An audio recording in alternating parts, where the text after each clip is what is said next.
ណែណែអ្នកនាងអើយខែរងាដល់ហើយនាងនៅដល់ណាណែណែអ្នកនាងអើយខែរងាដល់ហើយនាងនៅដល់ណាគួរអាសូរដល់កាយាគួរតែអាសូរដល់កាយាព្រោះនៅកំព្រាវេទនាដួងចិត្តបងមកពីឆ្ងាយព្រោះស្ដាយវមិត្តស្ដាយរូបកាយឆោមស្និទ្ធគួរតែអាណិនដល់កំឡងបងទៅប្រងនេះមកពីណាតែក៏វាចាមានដឹងខុសត្រូវប្រងនេះមកពីណាតែក៏វាចា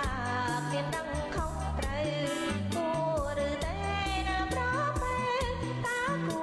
រឬទេណាប្របែនៅកណ្ដាលផ្លូវប្រងបើគ្មានចិន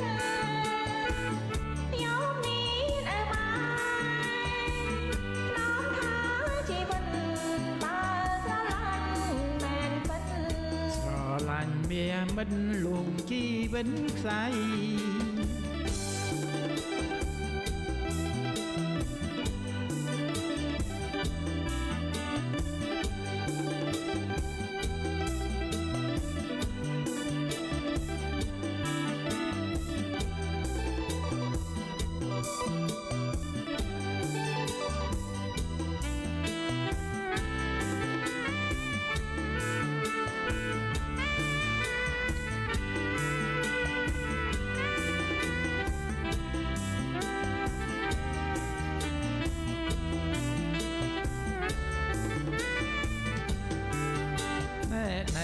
អ្នកនាងអើយខែរងាដល់ហើយនាងនៅដល់ណា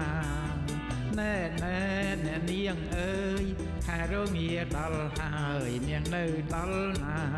គួរអាសូរដល់កាយាគួរតែអាសូរដល់កាយា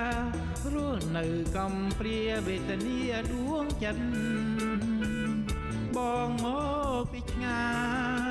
យរួមស្ដាយវមិត្តស្ដាយរូបកាយឆោមស្និទ្ធគួរតែអាណិនដល់កំឡងបងទៅប្រនេះមកពីណាតែក៏វាចា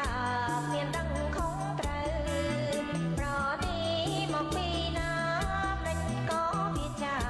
មានដឹងខុសត្រូវគួរឬទេណាប្របែ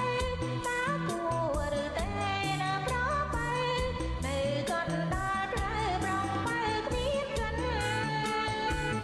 ខ្ញុំមានឲ្យបានជីវិតបើស្រឡាញ់មែនពិតស្រឡាញ់មានមិនលួងជីវិតខ្សែស្រឡាញ់មានមិនលួងជីវិតខ្សែ